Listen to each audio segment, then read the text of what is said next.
Hello बच्चों, आज का टॉपिक है motion in a straight line, chapter number 3। तो इसमें सबसे पहले जो पहला टॉपिक आता है mechanics. What is the meaning of mechanics? Mechanics का क्या मतलब है ना? तो it is the branch of physics, it is the branch of physics which deals about the condition of the object. Particularly in this chapter, अगर हम mechanics की बात करें इस चैप्टर में सिर्फ, तो उसका मतलब सिर्फ कंडीशंस, ऑब्जेक्ट की कंडीशंस को डिस्कस करना है। कंडीशंस का मतलब इस चैप्टर में ऑब्जेक्ट रेस्ट में या फिर ऑब्जेक्ट मोशन में, अगर इस चीज की स्टडी को हम करते हैं तो उसको हम मैकेनिक्स कहते हैं। ठीक है, इन जनरल अगर हम देखें तो मैकेनिक्स को दो पार्ट में डिवाइड किया गया है। एक पार्ट स्टैटिक्स और दूसरा पार्ट है डायनामिक्स। एक तो अगर इस चैप्टर की बात करें मोशन इन स्ट्रेट लाइन, तो सिर्फ हम मोशन को ही लेके मैकेनिक्स का मतलब हमें पूरी जानकारी, किसी ऑब्जेक्ट के बारे में पूरी इंफॉर्मेशन कि वो रेस्ट में है या मोशन में है। एक एस्पेक्ट ये हो गया। दूसरा एस्पेक्ट होता है कि उस पर बहुत सारे फोर्सेस लग रहे होंगे, तो उन फोर्सेस के बारे में स्टडी करें, उन फोर्सेस की मैकेनिज्म जाने, जानकारी लें, इंफॉर्मेशन लें, वो भी, उसको भी हम मैकेनिक्स ही कहते हैं। ठीक है, तो मैकेनिक्स को दो पार्ट में डिवाइड किया गया है। एक तो स्टैटिक्स है, दूसरा डायनामिक्स है। स्टैटिक्स, जैसा कि इसका नाम ही बता रहा है कि when object is at rest,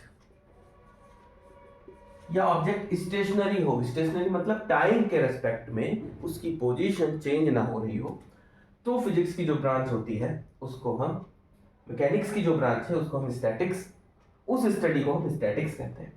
लेकिन अगर ऑब्जेक्ट मोशन में, ऑब्जेक्ट इज इन मोशन, तो फिजिक्स की इस ब्रांच को हम डायनामिक्स के अंदर में पढ़ते हैं।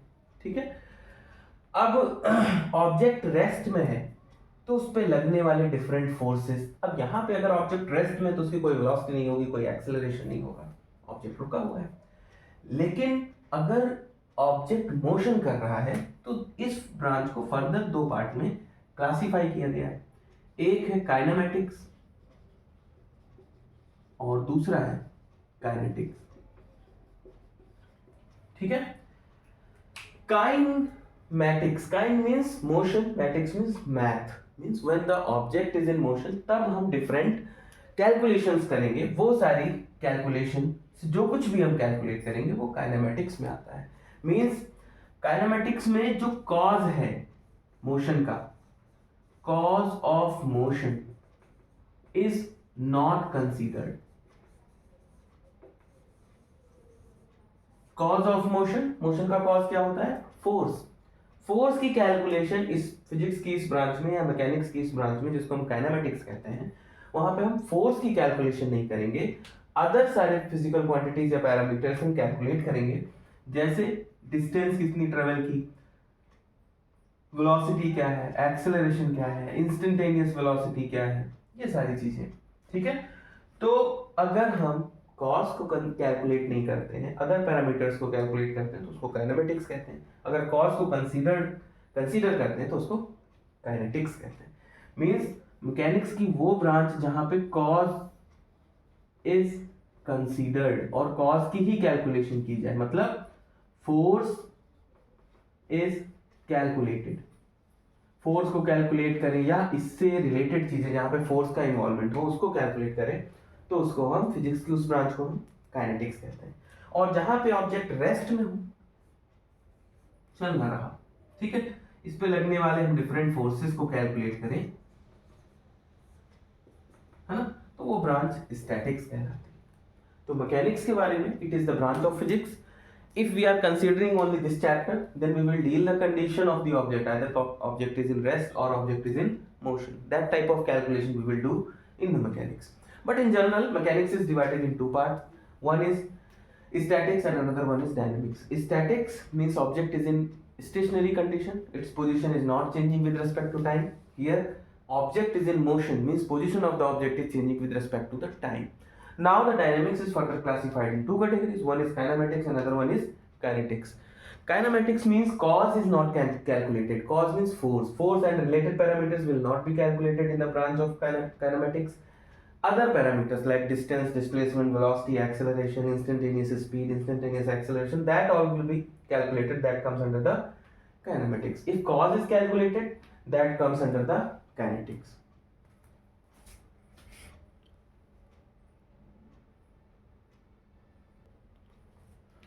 So the next topic is rest and motion. Okay. So first of all, if we want to derive what is the definition of rest, rest की definition क्या है, हम कैसे डिफाइन करेंगे कि कोई ऑब्जेक्ट रेस्ट में है. तो अगर किसी ऑब्जेक्ट की पोजीशन टाइम के साथ चेंज नहीं हो रही है ना, मान लो ये object A, the position of the object is not changing with respect to time, means position of the object is not changing with respect to time, then object is said to be in rest. ठीक है, हम कहेंगे object किस में है, rest में. और अगर ऑब्जेक्ट की पोजीशन टाइम के साथ चेंज हो रही है तो हम कहेंगे कि ऑब्जेक्ट मोशन में. सीधी सी डेफिनेशन है. ऑब्जेक्ट की पोजीशन अगर टाइम के रेस्पेक्ट में चेंज नहीं हो रही है, ऑब्जेक्ट जहां था वहीं पे रखा हुआ है, जैसे एक बुक किसी टेबल पे रखी हुई है, आपने किसी टाइम पे देखा, मान लो कोई गिवन टाइम पे देखा, और उसके बाद फिर आधे घंटे एक घंटे बाद देख रहे हैं बुक वहीं रखी हुई है, तो the position of the object is not changing with respect to time, then the object is said to be in rest. Okay. अगर पोजीशन ऑब्जेक्ट की टाइम के रेस्पेक्ट में चेंज हो रही है तो हम कहेंगे कि ऑब्जेक्ट मोशन में. तो सिंपल डेफिनेशन है. बट आप यहां पे लिख सकते हैं, if position of object changes with time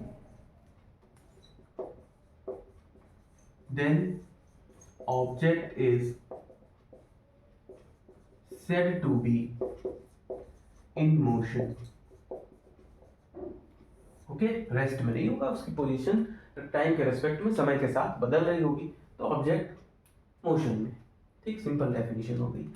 but rest and motion are relative term. ऐसा क्वेश्चन पूछा जाता है, justify rest and motion are relative terms.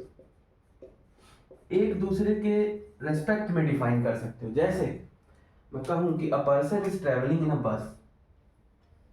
कोई एक पर्सन बस पे ट्रेवल कर रहा है, बस में ट्रेवल कर रहा है ना. यहाँ पे मान लो बस भी वेलोसिटी से चल रही है, बस चल रही है, इस तरफ जा रही है. ठीक है. तो यहाँ पे जो एक पर्सन बैठा होगा और एक पर्सन यहाँ ग्राउंड पे, मान लो यहाँ से रोड के साइड में कोई खड़ा होके देख रहा है. ठीक है. तो पर्सन वन जो है उसके रेस्पेक्ट में, पर्सन वन के मींस इस ये जो ग्राउंड पे खड़ा हुआ है, पर्सन वन के रेस्पेक्ट में ग्राउंड पे खड़ा हुआ पर्सन कैसे दिखाई देगा कि वो चल रहा है. और अगर इसके रेस्पेक्ट में इससे पूछा जाए तो उससे वो ये कहेगा कि ये पर्सन चल रहा है. ठीक है.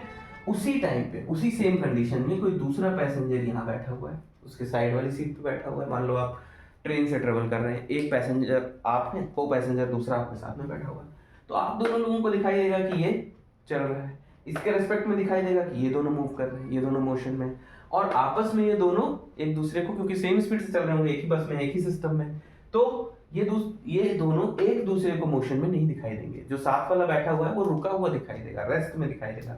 इसलिए rest and motion are the relative term. ये डिपेंड करता है कि हम किस फ्रेम से देख रहे हैं. जिस फ्रेम से देख रहे होते हैं उसको बोलते हैं रेफरेंस फ्रेम.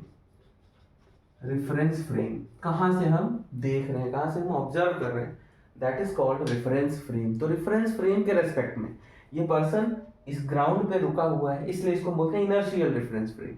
इनर्शियल फ्रेम, रुका हुआ है, ठीक है, ग्राउंड पे. उससे लगेगा कि ये बस चल रही है. बस के रेस्पेक्ट में अगर इस पर्सन को देखोगे तो ये पर्सन चलता हुआ दिखाई देगा, ऐसा देख सकते हैं। जब भी आप ट्रेवल करें ऐसा फील कर सकते हैं। बट ये दोनों एक दूसरे के रेस्पेक्ट में, जब आप इन दोनों को देखेंगे, ये दोनों एक दूसरे के रेस्पेक्ट में नहीं चल रहे होंगे। तो rest and motion are the relative terms. ये कोई भी ऑब्जेक्ट रेस्ट में या मोशन है, ये डिपेंड करता है कि किस फ्रेम से आप उसको ऑब्जर्व कर रहे हैं, देख रहे हैं। Okay, now one another question is, एक और क्वेश्चन है कि क्या कोई ऑब्जेक्ट एब्सोल्यूट रेस्ट या एब्सोल्यूट मोशन में हो सकता है? क्या कोई ऑब्जेक्ट एब्सोल्यूट रेस्ट में हो सकता है या एब्सोल्यूट मोशन में हो सकता है? एब्सोल्यूट मींस पूरी तरीके से, एक्चुअल में। एब्सोल्यूट का एक्चुअल मतलब होता है एक्चुअल में कोई ऑब्जेक्ट रेस्ट में हो सकता है या नहीं। तो अगर आप इस पूरे एब्सोल्यूट रेस्ट और एब्सोल्यूट मोशन, अगर आप पूरे यूनिवर्स को देखें तो एवरीथिंग इज इन मोशन।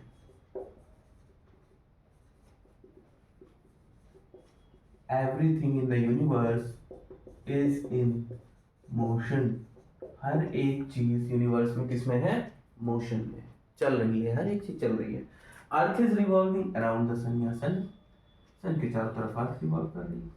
ठीक है, earth is revolving around the sun, पूरी गैलेक्सी ही मोशन में है। तो एब्सोल्यूट, अगर किसी ऑब्जेक्ट को हमें बताना है कि वो मोशन में, तो हमें एक ऐसा पॉइंट चाहिए जो पूरी तरीके से रुका हुआ हो। बट ऐसा कोई पॉइंट अवेलेबल ही नहीं है यूनिवर्स में जो कंप्लीटली रेस्ट में हो या एब्सोल्यूट रेस्ट में हो। इसलिए एब्सोल्यूट रेस्ट या एब्सोल्यूट मोशन को हम नहीं डिफाइन कर सकते, सिर्फ रियलाइज कर सकते हैं कि हम इनर्शियल फ्रेम पे हैं, मतलब रुके हुए फ्रेम में हैं। तो हम बता सकते हैं कि सामने वाला फ्रेम या ऑब्जेक्ट मूव कर रहा है या रुका हुआ है। तो किसी भी ऑब्जेक्ट के मोशन को या फिर उसके कंडीशन को डिफाइन करने के लिए हम किस रेफरेंस फ्रेम से देख रहे हैं, ये पता होना जरूरी होता है। तो ये तो सिंपल डेफिनेशंस थी कुछ, इनके बेसिक थे इस चैप्टर के। आगे बढ़ते हैं और देखते हैं अगला टॉपिक है स्पीड। स्पीड से पहले डिस्टेंस, स्पीड से पहले आता है डिस्टेंस। डिस्टेंस एल से रिप्रेजेंट करते हैं बेसिकली, या फिर डी से रिप्रेजेंट कर सकते हो, या फिर एस से रिप्रेजेंट कर सकते हो। Distance travelled L D S. Okay, अगर इसको डिफाइन किया जाए, मान लो एक पर्सन था, ए पे खड़ा था, उसने यहां से चलना शुरू किया और यहां पहुंच गया बी पॉइंट पे। ठीक है, पर्सन यहां रीच कर गया मान लो 10 मिनट। तो उसने, मैं पूछूं कि उसने कितनी डिस्टेंस कवर की, मैंने 10 मीटर डिस्टेंस, उसने 10 मीटर जो भी पाथ उसने ट्रेवल किया, उसकी जो लेंथ होगी वही डिस्टेंस होती है।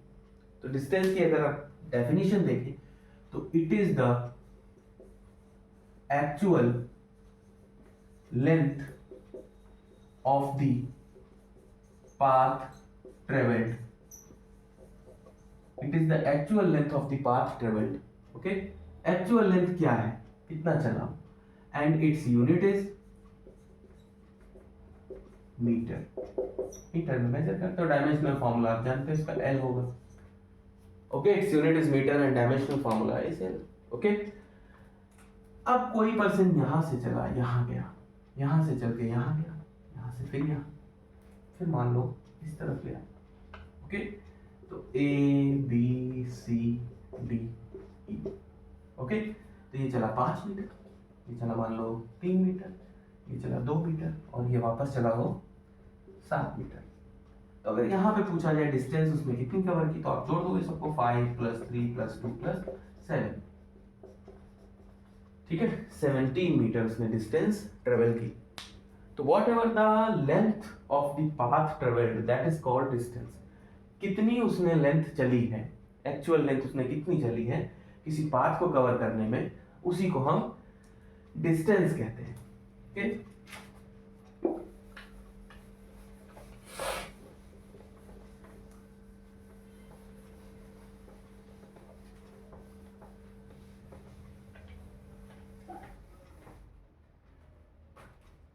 अब देखो डिस्टेंस, अगर कोई ऑब्जेक्ट मूव करता है, इफ डिस्टेंस के बारे में पता बताते हैं आगे। If any object changes its position, if any object changes its position with respect to time, then distance is traveled,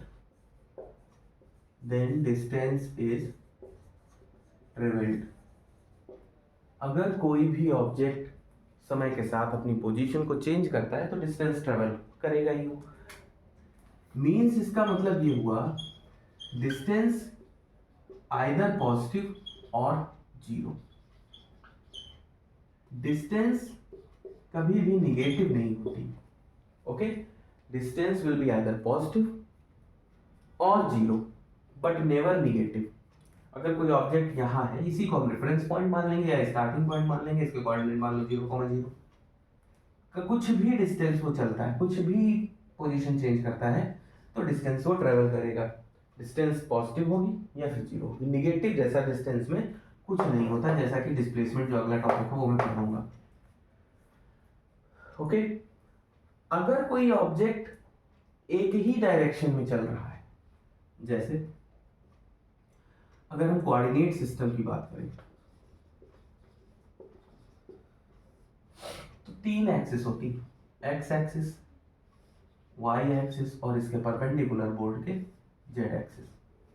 ठीक है, अगर किसी ऑब्जेक्ट के मोशन को डिफाइन करने के लिए सिर्फ एक ही एक्सिस या एक ही कोऑर्डिनेट की जरूरत पड़े तो ऐसे मोशन को हम 1D मोशन कहते हैं या 1 डायमेंशनल मोशन कहते हैं, है ना।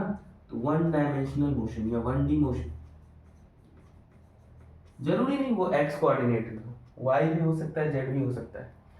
If only 1 coordinate is required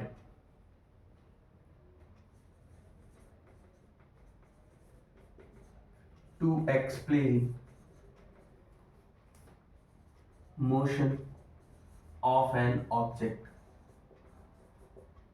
If only one coordinate is required to explain motion of an object, then this kind of motion is called 1D motion. जैसे यहाँ पे कोई ऑब्जेक्ट था और इधर चला, या फिर वाई एक्सिस पे भी चल सकता है, इस तरफ उसने मूव किया तो सिर्फ मान लो उसने 5 मीटर डिस्टेंस कवर किया एक्स एक्सिस के अलाउंग, तो सिर्फ एक्स एक्सिस के अलाउंग सिर्फ एक्स कोऑर्डिनेट ही सफिशिएंट है इसके मोशन को डिफाइन करने के लिए, ओ से मान लो ए तक। तो this one is called 1D motion, या फिर इसको हम लीनियर मोशन भी कहते हैं। एक लाइन में करेगा, लाइन में या स्ट्रेट लाइन में मोशन, तो linear motion. Okay, when motion is taking place in one dimension, then it is called linear motion also. Okay, अब 1D के एग्जाम्पल अगर आप देखो तो किसी बॉल को ले हम किसी हाइट से फॉल करा दें, मान लो h हाइट से, तो सिर्फ y कोऑर्डिनेट सफिशिएंट है इस बॉल के मोशन को डिफाइन करने के लिए। तो ये 1D मोशन का एग्जाम्पल हो गया। Y coordinate is sufficient to describe the motion of the ball. Okay, so a free falling ball, a ball falling freely is the example of 1D motion. और दूसरा ले सकते हो, a person is running on a straight path or track, a train is moving on the railway track, a straight track, सिर्फ एक सीधे track पे चल रही है, तो हम उसको 1D मोशन कहेंगे। ओके, इसी तरीके से 2D मोशन,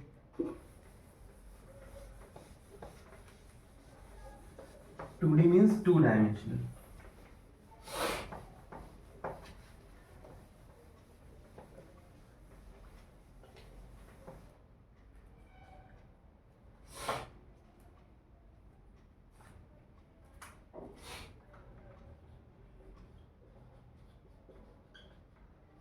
तो नाम से पता चल रहा है 2 dimensions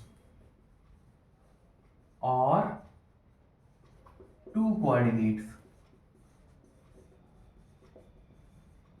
are required to explain motion of the object. two coordinates required to explain the motion of the object is the example of 2D motion. Okay, तो 2D मोशन में अगर आप एग्जाम्पल देखें तो 2D मोशन का example ऐसे हो सकता है कि कोई इस तरह चले, एक्स एक्सिस, इधर चले, फिर इधर, फिर इधर, दो कोऑर्डिनेट्स की जरूरत पड़े उसकी मोशन को डिफाइन करने के लिए कि एक्स पे चला, फिर वाई पे चला, फिर एक्स के अलॉन्ग चला, फिर वाई के अलॉन्ग चला. ओके, तो इस तरीके के मोशन को एक्सप्लेन करने के लिए कोई बाइक चला रहा है, अगर प्रैक्टिकली देखें बाइक चला रहा है जिग जैग पाथ पे, तो एक एक्सिस के अलॉन्ग नहीं चला रहा है, ठीक है. अगर वो जंप भी करता है बाइक चलाने के साथ, हवा में भी आता है, तो वो 3D मोशन हो जाएगा. अभी सिर्फ एक्स वाई इस तरीके से चल रहा है. तो अब biker riding the bike on zigzag path, zigzag manner, या फिर कार कोई जिग जैग मैनर में चला रहा है, तो that will be the example of 2D. Okay, या फिर अगर हम rotation of the earth around the sun लें, तो एक्स एक्सिस वाई एक्सिस, इन्हीं दो के अलावा वो रोटेशन या उसका रिवोल्यूशन होता है सन के अराउंड. ओके, तो वो भी एग्जांपल हो सकता है 2D मोशन का. ऐसे ही 3D मोशन, नाम ही इसका बता रहा है 3D motion, 3 coordinates are required, 3 dimensions are required, 3 dimensions are required or 3 coordinates are required to express the motion of an object is called 3D motion. 3 coordinates, simple definition नाम से ही clear है, but आपको पता होना चाहिए कि what is the meaning of 1D 2D and 3D motion. अब 3D motion का एग्जांपल हो सकता है फ्लाइंग ऑफ द काइट, हवा का उड़ाना, सॉरी हवा में पतंग का उड़ना. Okay, flying of the kite, पतंग का उड़ाना. तो काइट ऊपर नीचे, और आप डोर से उसको फॉरवर्ड या बैकवर्ड मोशन भी कराते हैं. तो कहने का मतलब flying of the kite is the example of 3D motion. Okay, flying of the bee, मक्खी का, फ्लाई का उड़ना इधर उधर. ओके, वो भी 3D का एग्जांपल होता है, 3D मोशन का एग्जांपल होता है. ओके, तो ठीक है, 1D मोशन, 2D मोशन और 3D मोशन हो गया. अब उसके बाद आता है, हम डिस्टेंस के बारे में पढ़ रहे थे कि distance is the actual length of the path covered, actual length of the path covered. Its unit is metre in SI system, SI system international system of units, and centimetre in CGS system. Okay, अगले chapter में motion in a plane में आप पढ़ेंगे vector quantities और scalar quantities. तो अगर इसको हम देखें, डिस्टेंस को एक्सप्रेस करने के लिए हमें डायरेक्शन की जरूरत नहीं, डायरेक्शन की जरूरत नहीं, सिर्फ और सिर्फ मैग्नीट्यूड की जरूरत. ओके, तो ऐसी क्वांटिटीज जिनको एक्सप्रेस करने के लिए डायरेक्शन की जरूरत ना हो, मैग्नीट्यूड की जरूरत हो, उनको हम स्केलर क्वांटिटीज कहते हैं. तो distance is a scalar quantity, distance is a scalar quantity. Okay, तो डिस्टेंस को अगर ब्रीफ में समझें, distance is the actual path or actual length of the path covered. Its SI unit is meter, CGS unit centimeter. It is a scalar quantity. Dimensional formula is L. Distance may be 0 or positive. It never be negative. कभी negative नहीं होती. आगे बढ़ते हैं और देखते हैं next physical quantity जो है, जो हमें पढ़नी है इस चैप्टर में, वो है डिस्प्लेसमेंट.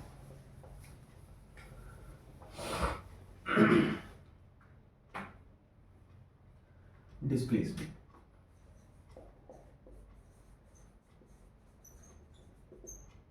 डिस्प्लेसमेंट. ओके, इसकी डेफिनेशन है, it is the shortest distance, it is the shortest distance between initial and final position, between initial and final position of the object. It is the shortest distance, shortest means कम से कम, least distance भी कह सकते हो, सबसे छोटी distance between the initial and final position of the object. Okay, अगर ऑब्जेक्ट इस तरीके से चला, यहां से यहां गया, ए से बी, बी से सी गया, ठीक है, ये मान लो यहां गया 4 मीटर और ये गया 3 मीटर, ठीक है. तो इसने डिस्टेंस इस केस में कितनी कवर की, डिस्टेंस कवर्ड या डिस्टेंस ट्रेवल्ड हो गया 4 + 3 दैट इज 7 मीटर। ठीक है, डिस्टेंस तो उसने इतनी कवर की। Displacement is the shortest distance, तो शॉर्टेस्ट डिस्टेंस क्या होगी, सीधी सीधी। अब उससे सबसे छोटी डिस्टेंस कौन सी, ये सीधे नाप लो, तो सीधी डिस्टेंस ये हो गया displacement, it is the shortest distance. अब ये चूंकि एक राइट एंगल ट्रायंगल बन रहा है, पाइथागोरस थ्योरम लगा लोगे, तो AC जो निकल के आएगा वो 3² + 4² वो हो जाएगा 25, तो AC हो जाएगा √25, तो हो गया 5 मीटर। मतलब डिस्प्लेसमेंट कितना आया इस केस में, 5 मीटर। तो displacement is the shortest distance between the initial and final position. अब यहाँ पे जो स्टार्टिंग पॉइंट है उसको हम स्टार्टिंग पॉइंट या रेफरेंस पॉइंट या ओरिजिन पॉइंट मान लो। तो डिस्टेंस के साथ हमें डायरेक्शन मेजर करनी पड़ती है कि हम कहाँ पे हैं, इनिशियल पोजीशन हमें पता करनी पड़ेगी, तभी तो हम शॉर्टेस्ट डिस्टेंस निकाल पाएंगे। तो डिस्प्लेसमेंट के साथ डायरेक्शन पता होना जरूरी है कि हम अपने इनिशियल पॉइंट से कहाँ पे हैं। तो to identify the initial point direction is must to explain the displacement. तो डिस्प्लेसमेंट को एक्सप्लेन करने के लिए डायरेक्शन का पता होना जरूरी है, इसलिए displacement is a vector quantity. Displacement is a vector quantity. Okay? Displacement के साथ चूंकि डायरेक्शन जुड़ी होती है, इसलिए displacement may be positive, negative और जीरो। अब पॉजिटिव इस सेंस में पॉजिटिव, अगर कोई ऑब्जेक्ट यहां से स्टार्ट किया अपने इनिशियल पॉइंट से, इधर गया मान लो 3 मीटर और फिर वापस आ गया, इधर चला गया अपने इनिशियल स्टार्टिंग पॉइंट से, मान लो इधर ये टोटल डिस्टेंस उसने कवर की 5 मीटर, ठीक है। तो अब ये डिस्टेंस बची आपकी 2 मीटर, ठीक। तो ये जो 2 मीटर है ये स्टार्टिंग पॉइंट से इस डायरेक्शन में, इसको हम ओरिजिन मान लेते हैं स्टार्टिंग पॉइंट को। तो स्टार्टिंग पॉइंट से जो लेफ्ट साइड में होगा वो निगेटिव होता है, तो तब डिस्प्लेसमेंट निगेटिव होगा। जहां से चले थे वहां से उस पोजीशन को क्रॉस करके उल्टा इधर आ जाए, उस केस में डिस्प्लेसमेंट निगेटिव होगा। पॉजिटिव तो आपने देखा ही। जीरो कब होता है, जैसे कोई एक पर्सन, एक स्टूडेंट अपने घर से चला, स्कूल पहुंचा और स्कूल से वापस घर आ गया, ठीक है। तो उसने मान लो स्कूल उसका 7 किलोमीटर पे था, तो उसने डिस्टेंस इस केस में कितनी कवर की, 7 + 7 दैट इज 14 किलोमीटर। बट अगर डिस्प्लेसमेंट की बात करें तो शॉर्टेस्ट डिस्टेंस क्या होगी, वो जहां से चला था वहीं वापस पहुंच गया, तो शॉर्टेस्ट डिस्टेंस 0। जहां से स्टार्ट किया था वहीं पे एंड हो गया, वहीं पे वापस आ गया, उस केस में डिस्प्लेसमेंट 0 होता है। जैसे कोई एक रनर है, सर्कुलर ट्रैक पे दौड़ रहा है, वापस यहाँ से स्टार्ट करके ए पॉइंट से पूरा चक्कर लगा के यहाँ गया, तो उसने जो डिस्टेंस कवर की वो तो 2πr के बराबर की, सर्कमफेरेंस अगर इसकी रेडियस r है। लेकिन अगर डिस्प्लेसमेंट की बात करें इस केस में तो वो 0 होगा, जहां से चला था वहीं पे वापस पहुंच गया। तो डिस्प्लेसमेंट मे बी 0, पॉजिटिव और negative, but in case of the distance that is only it may be distance may be 0 और पॉजिटिव, नेगेटिव नहीं होती, क्योंकि डिस्टेंस एक स्केलर क्वांटिटी है, डिस्प्लेसमेंट एक वेक्टर क्वांटिटी है। डिस्प्लेसमेंट निकालने के लिए हमें पता होना चाहिए कि हम इनिशियल पॉइंट से किस डायरेक्शन में हैं, तभी हम शॉर्टेस्ट डिस्टेंस निकाल पाएंगे। पता होना चाहिए कि डायरेक्शन किस डायरेक्शन में हमारी फाइनल पोजीशन है विद रिस्पेक्ट टू इनिशियल। तो direction is necessary to define the displacement, इसलिए डिस्प्लेसमेंट एक वेक्टर क्वांटिटी है। ओके, तो आज की क्लास यहीं तक, डिस्टेंस, डिस्प्लेसमेंट और कुछ बेसिक्स हमने डिस्कस किए। अगली क्लास में हम स्पीड और उसके बारे में डिस्कस करेंगे, ठीक है। तो आज की क्लास यहीं तक, थैंक यू।